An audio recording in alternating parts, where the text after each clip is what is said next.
မင်္ဂလာပါမျိုးတို့ခင်ဗျာဒီနေ့ကျွန်တော် Thai style ငါးမွားကျော်နဲ့တရသီးတုတ်ပြမှာဖြစ်ပါတယ်ခင်ဗျာအရင်ဦးဆုံးကျွန်တော်ငါးမွားကျော်လုပ်ဖို့အတွက်ငါးကိုပေါင်းထားပါမယ်ခင်ဗျာငါးကိုကြက်သွန်ဖြူချင်းတင်ထားမယ်အနှမ်းပြောင်းရန် cooking wine အနည်းငယ်ဆမ်းမယ်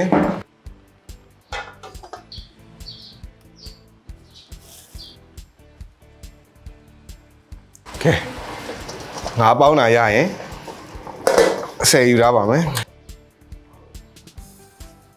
ရင်ဆုံးငါးကိုအရေကုန်ခွာမယ်အယိုးနှွင်မယ်အသားကြီးပဲယူထားပါမယ်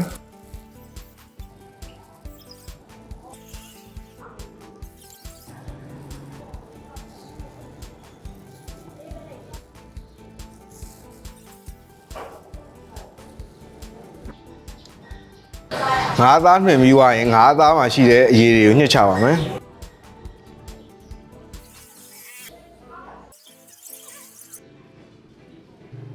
ငါးရည်ညှစ်ပြီးွားရင်စီလေးနှဲငယ်စီထည့်ပြီးတော့ထောင်းပါမယ်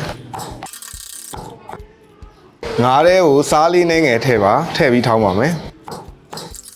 စီကိုအနှဲငယ်ချင်းစီထည့်ပြီးတော့ထောင်းပါမယ်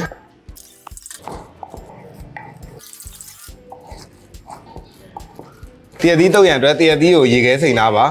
ချစ်ပြီးတော့ရေခဲစိမ်ထားပါပြီးရင်ကြက်သွန်နီဥသေးရှဲလော့လေးတွေလှီးပြီးထည့်ပါမယ်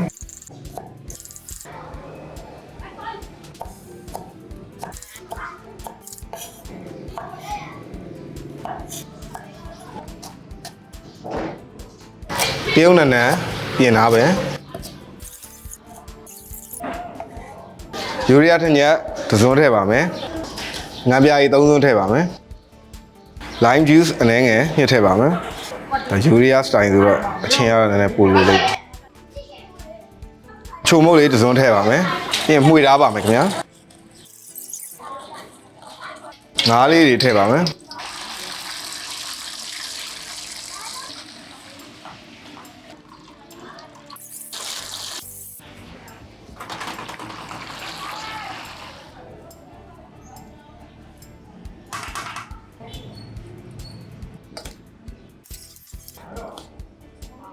ကျက်သွန်မေးရတရုတ်နန်းမေးရလှီးထားတာထည့်မယ်